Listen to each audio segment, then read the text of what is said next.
IELTS Part 135.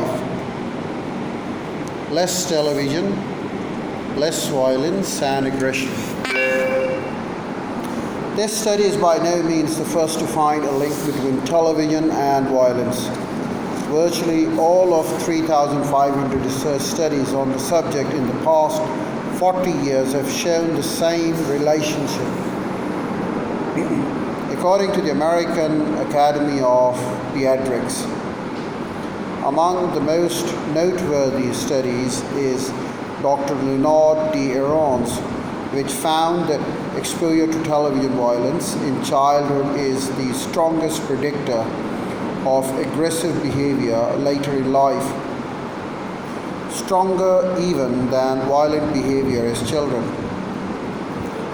The more violent television subjects watched at age 8, the more serious was their aggression and aggressive behavior even 22 years later. Another study by Dr. Brandon S. Centerwall found that murder rates climbed after the introduction of television. In the United States and Canada, murder rates doubled 10 to 15 years after the introduction of television, after the first TV generation grew up. Centerwall tested the pattern in South Africa, where television broadcasts were banned until 1975. Murder rates in South Africa remained relatively steady from the mid-1940s through 1970s.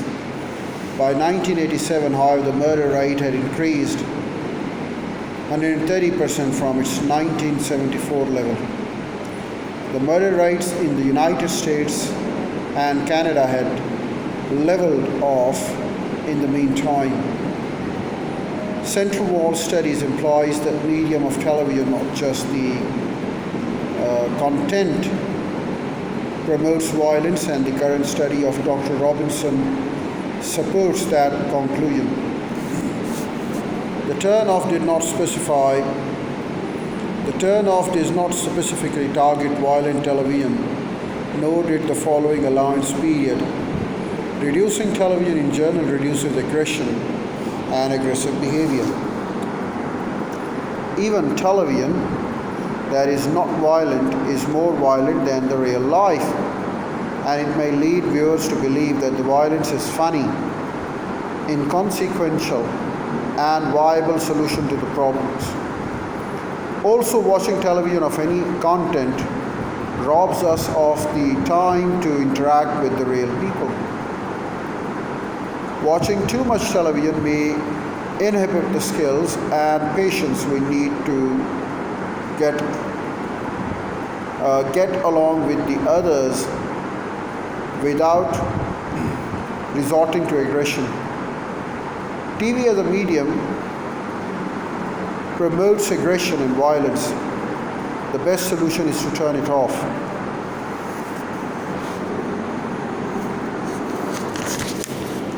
Reading passage 3.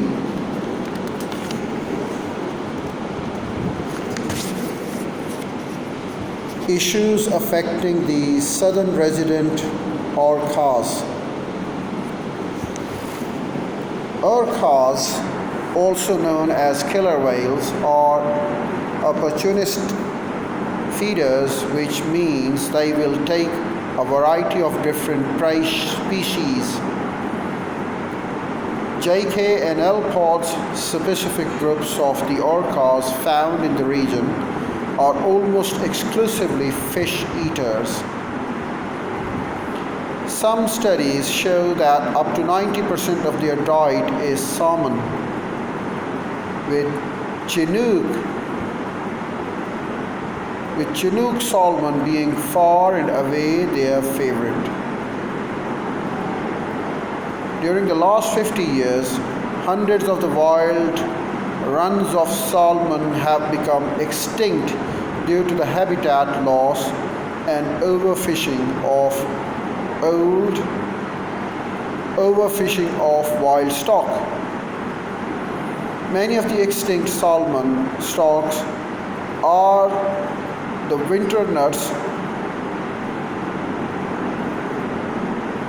winter nuts of Chinook and Kahoo.